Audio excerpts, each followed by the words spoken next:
আগামী কয়েকদিনের মধ্যে পাকিস্তানের সামরিক অভিযান চালাতে পারে ভারত, এমন আশঙ্কায় আছে পাকিস্তান।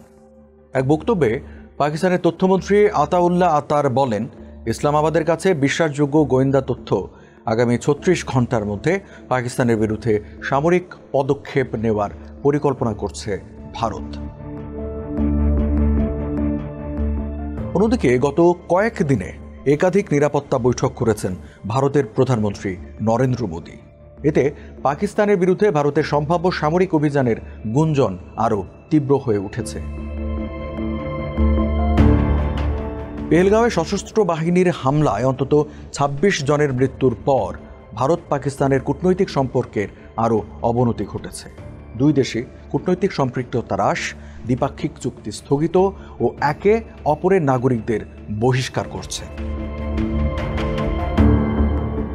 কাশ্মীর ইস্যুতে উপমহাদেশ জুড়েই বিরাজ করছে চরম উৎকণ্ঠা। ভারতের সামরিক প্রক্রিয়া কেমন হতে পারে, এমন প্রশ্নও সামনে আসছে। ভারতের সম্ভাব্য সামরিক পদক্ষেপের বিষয়ে স্পষ্ট কোনো তথ্য পাওয়া যায়নি, তবে অতীতে বিভিন্ন সামরিক কৌশল ব্যবহার করেছে দেশটি। গত কয়েক দশকে ভারত ও পাকিস্তান একে অপরের ভূখণ্ডে একাধিক গোপন আক্রমণ চালিয়েছে। মূলত সামরিক ঘাঁটি লক্ষ্য করে এসব হামলা চালানো ও সেনাদের হত্যা করা হয়। এর উদ্দেশ্য হল শত্রু দেশকে একটি বার্তা পাঠানো, প্রতিক্রিয়া জানাতে বাধ্য করা নয়। এক্ষেত্রে উত্তেজনা বৃদ্ধির ঝুঁকি এড়ানোর বিষয়টিও মাথায় রাখা হয়। এ ধরনের অভিযানের ঘোষণা দেওয়া হয় না। শত্রুপক্ষকে বার্তা দেওয়ার পাশাপাশি অস্বস্তিতে ফেলার জন্য কখনো কখনো প্রকাশ্য আক্রমণও চালানো হয়। রাজনৈতিক দিক থেকেও এতে কোনো ক্ষতি হয় না। অতীতে অনেকবার নিয়ন্ত্রণ রেখায় বিশেষ লক্ষ্যবস্তুতে সার্জিক্যাল স্ট্রাইক পরিচালনা করেছে ভারত। সবশেষ ২০১৬ সালে এমন হামলা চালানো হয়েছিল।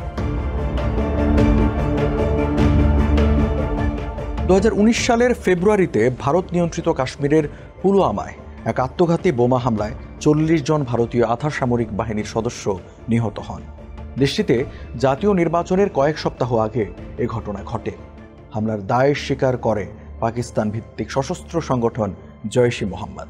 ভারতীয়দের প্রচণ্ড ক্ষোভের মধ্যে পাকিস্তান নিয়ন্ত্রিত কাশ্মীরে আকাশপথে আক্রমণ চালায় ভারতের বিমান বাহিনী। গেল কয়েক বছর ধরে পাকিস্তান নিয়ন্ত্রিত কাশ্মীর পুনরুদ্ধারের হুমকি দিচ্ছে নয়াদিল্লি। পেহেলগাঁওয়ে হামলার পর সেই দাবি আরও তীব্র হয়েছে। এমনকি ওই অঞ্চল পুনর্দখলের আহ্বান জানাচ্ছেন বিরোধী কংগ্রেস পার্টির নেতারাও। পেহেলগাঁওয়ে হামলার পর ক্ষেপণাস্ত্র পরীক্ষা চালিয়েছে ভারতীয় নৌবাহিনী। ২৭ এপ্রিল নৌবাহিনীর এক বিবৃতিতে জানানো হয়, ভারতীয় নৌবাহিনীর জাহাজগুলো একাধিক সফল জাহাজ বিধ্বংসী ক্ষেপণাস্ত্র নিক্ষেপ করেছে। এর মাধ্যমে দূরপাল্লার নির্ভুল আক্রমণের জন্য এই বাহিনী তাদের ব্যবস্থাপনা এবং ক্রুদের প্রস্তুতি যাচাই ও প্রদর্শন করেছে। ১৯৪৭ সালে স্বাধীনতার পর থেকে এখন পর্যন্ত ৪ বার যুদ্ধে জড়িয়েছে ভারত ও পাকিস্তান। এর মধ্যে ৩টি যুদ্ধই হয়েছে কাশ্মীর নিয়ে। ১৯৪৭ সালের আগস্টে ব্রিটিশ ঔপনিবেশিক সরকার উপমহাদেশ থেকে চলে যাবার ২ মাসের মধ্যে হয় প্রথম কাশ্মীর যুদ্ধ। যুদ্ধবিরতি চুক্তির মাধ্যমে এর অবসান হয় ১৯৪৯ সালের ১ জানুয়ারি। এরপর থেকে ভারত ও পাকিস্তান কাশ্মীরের পৃথক অংশ নিয়ন্ত্রণ করছে। ১৯৬৫ সালে দুই দেশের সীমান্তরক্ষীদের মধ্যে সংঘর্ষ একটি সর্বাত্মক যুদ্ধে রূপ নেয়। পাকিস্তানি বাহিনী অস্ত্রবিরতি রেখা অতিক্রম করে ভারত শাসিত কাশ্মীরে প্রবেশ করে, আর ভারতীয় বাহিনী পাকিস্তানের লাহোরে হামলা চালায়। দুই পক্ষেই বহু প্রাণহানির পর জাতিসংঘ নিরাপত্তা পরিষদের একটি প্রস্তাবের মাধ্যমে এই যুদ্ধের অবসান ঘটে। ১৯৯৯ সালে পাকিস্তানি সেনাবাহিনী নিয়ন্ত্রণ রেখা অতিক্রম করলে কার্গিল যুদ্ধ বাধে। লাদাখ অঞ্চলের বরফ আচ্ছাদিত পাহাড়ে রক্তক্ষয়ী সংঘর্ষের পর পাকিস্তানি সেনারা পিছু হটেন।